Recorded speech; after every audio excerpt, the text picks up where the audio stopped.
Hello, I'm Ron Baker. Welcome to Empowered at Last.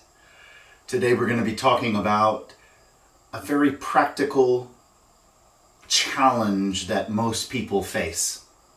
Judgment.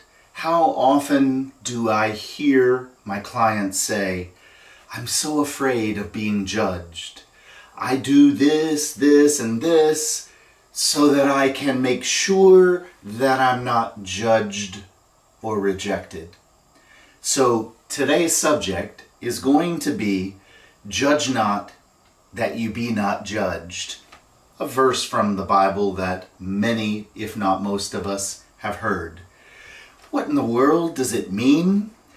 Does it mean that I shouldn't judge Sally, Fred, and George so that they don't judge me? Well, there can be some truth in that.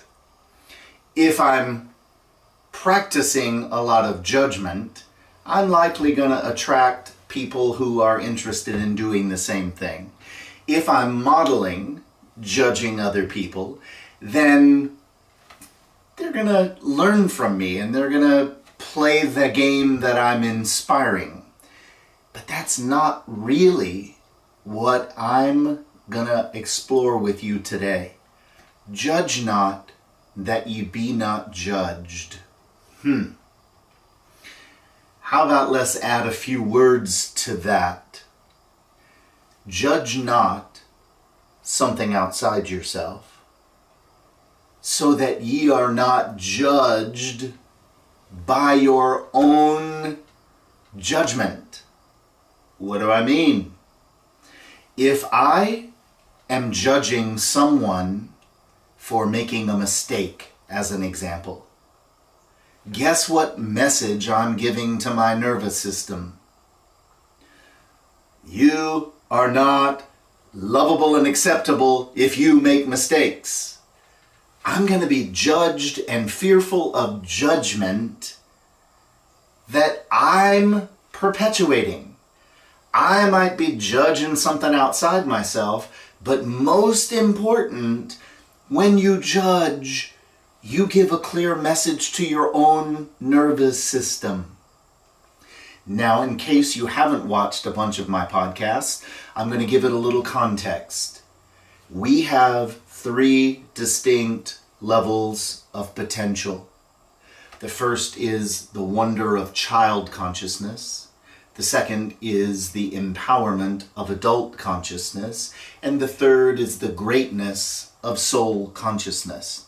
Now let's look at the first 2 of those, the child and the adult. In the first 8 years of our lives, we need to receive distinct levels of nurturing. We needed to be embraced as a unique individual. We needed to be acknowledged and guided and supported and celebrated and championed as that unique individual.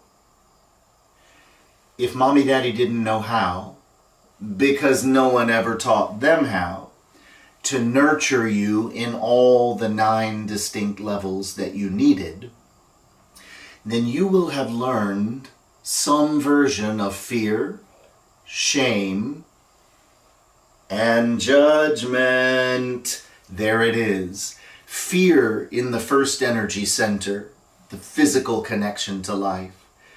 Shame about feelings if mom and dad didn't know how to hold a space for all your feelings. Shame because we personalize whatever's happening in our childhood. We misunderstand that it's a personal message to me. My feelings are either lovable and acceptable or unlovable and unacceptable.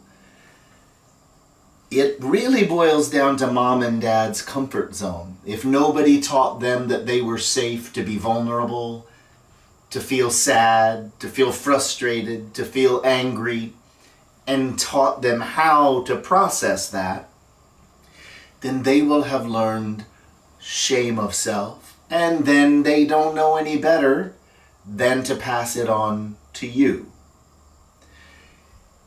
We've all been passing on whatever messages we learned up to this point in our lives as well. So, bottom line, fear and shame were the foundation that eventually became quantified by our mental body. What do I mean by that? From the wise old ages of 5, 6, 7, and 8, what we do is our mental body awakens, our cerebral cortex turns on, and we begin to quantify whatever we've already been experiencing. And so, if we learned that some of our feelings were unacceptable and unlovable, we will now quantify that. If some of our behaviors and choices were met with resistance, rejection, shame, punishment, then we will have learned to quantify what was lovable and not about ourselves. So let's go back to the example that I used earlier. If mommy and daddy did not know how to feel safe with the process of trial and error, if they didn't know how to hold a safe space for themselves to make mistakes and to learn and grow, going, of course we can all make mistakes. Of course that's how we learn and grow. It's not bad and wrong. Well, if mommy and daddy were not holding a space for your process of making mistakes, trial and error, then you will have likely quantified it with the judgment on mistakes. Oh, I don't want to make mistakes. Oh no, mistakes are not safe. Mistakes equal a vulnerability that is going to open me to some kind of criticism, judgment, rejection. So now we come back to whatever you quantified, you learn to judge as good and bad. If you then go through your life judging Sally, Fred, and George, judging people who make mistakes, then you are constantly perpetuating the message to your own nervous system, to that same wounded child who got frozen in some early impressions about life that were not fulfilling, that did not feel safe. And so if you perpetuate the judgment, then that judgment is going to keep you trapped and limited. Do you begin to understand? Judge not, that ye be not judged by your own choice and limited myth. If mom and dad, to stick with this same example, if mom and dad did not feel safe to make mistakes, it does not mean in the adult reality you are not safe to make mistakes. Let me just ask you, think of 3 people you adore, that you love and value. Have you gone through your whole life with those people without them ever making a mistake? Do you love them less because they've made mistakes in their lives? Now let's expand out to the whole world. Have you ever encountered a single person who hasn't made mistakes, who hasn't needed a learning curve, trial and error to get better and better and better at whatever, any skill, any depth, any awareness?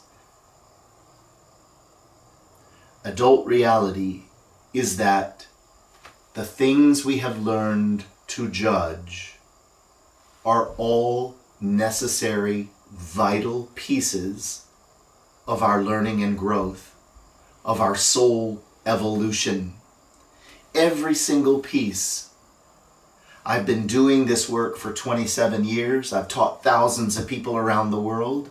I have never encountered a single thing that deserved to be judged as something that was so completely no.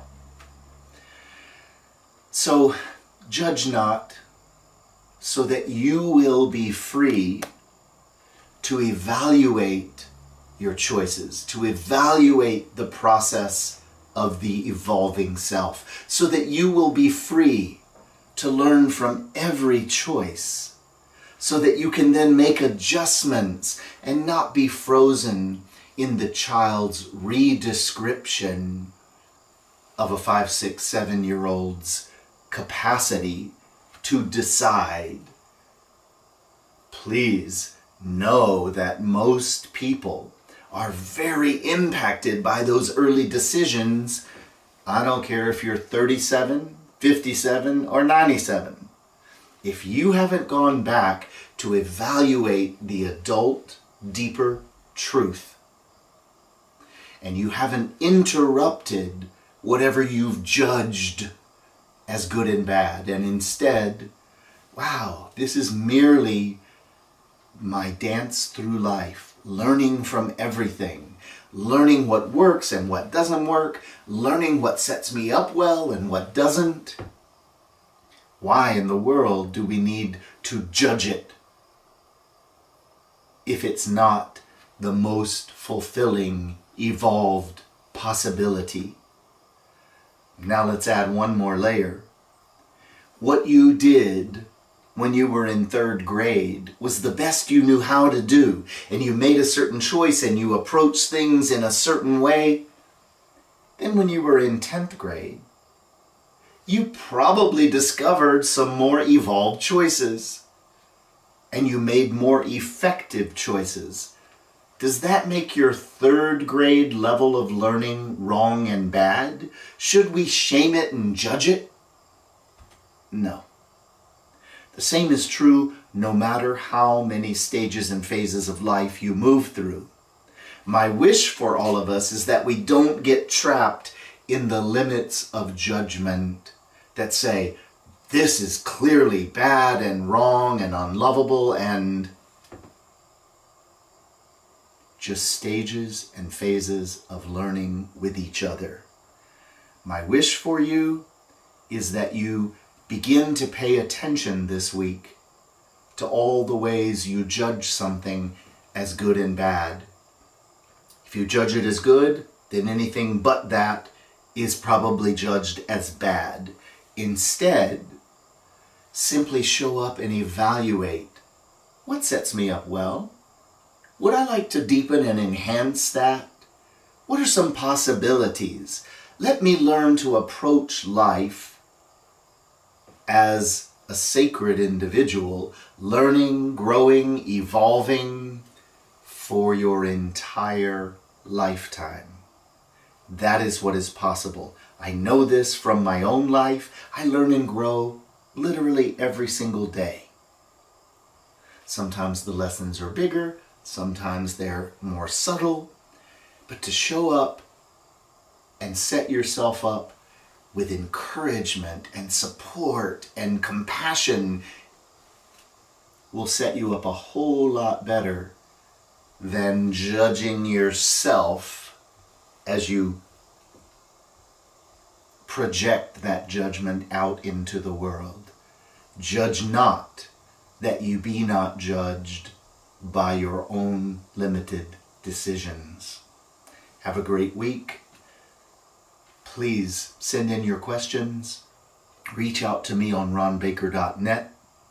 Reach out to me on YouTube, etc. I'd love to hear from you. If you haven't joined my Facebook Live group, please do. It is also called Empowered at Last with Ron Baker. Have a wonderful week, setting yourself up better and better, letting go of any judgment that you discover no longer serves you.